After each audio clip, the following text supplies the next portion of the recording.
नमस्कार फ्रेंड्स, माझं नाव आहे रविकुमार कोरे आणि मी नरिश हेल्थ क्लब कडनं आज कुंभारी या गावामध्ये आलेलो आहे. आणि आपल्या नरिशचं नोनी यूज केल्यामुळं आज एक खूप छान असा रिझल्ट आपल्याला बघायला भेटलेला आहे. तर आपण त्यांच्याकडनं जाणून घेऊया की त्यांना आधी नोनीचा यूज करण्याच्या आधी त्यांना काय त्रास होता आणि यूज केल्यापासून आतापर्यंत काय त्रास कमी झालेला आहे पूर्ण.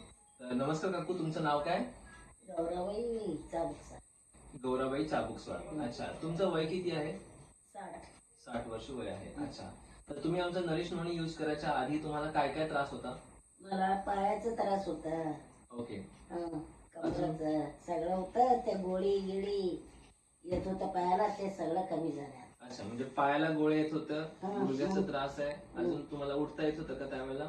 उठता येत होतं, दुखत होतं, त्रास होत होता. लय दुखत होतं. अच्छा, मग आता नरिश नोनी यूज केल्यापासून आणि सोबत सोबत तुम्ही हे गोळी पण खाताय, दोन्ही पण घेताय, ज्यूस पण घेता आणि गोळी पण घेताय. अच्छा, हे घेतल्यापासून काय काय त्रास कमी वाटते तुम्हाला? जरा पायाचा गोळी यायचं, मुंगे यायचं, सगळं कमी झालं. अच्छा, पायाचे जे गोळे येत होते पूर्णपणे कमी झालेलं आहे, मुंग्या येत होते ते पण कमी झालेलं आहे, आजार नाही आता. आणि आता आजारी नाहीये. आधी सारखं आजारी पडत होते, आजार येत होता लय. सारखं आधी आजार येत होतं. तर मित्रांनो, अशा प्रकारे याचा रिझल्ट, खूप छान असा रिझल्ट भेटलेला आहे. तुम्ही किती महिने झाला वापर केला असेल याचा? आता काय तर 3-4 महिना झाला. 3 ते 4 महिन्यापासून वापर करत आहे. अच्छा, तर असंच आपले बरेच असे लोक असतात ज्यांना आजार असतो, त्रास असतो, तर तुम्ही त्यांना काय सांगाल? हे वापर करायला पाहिजे की नको? वापर करायला पाहिजे.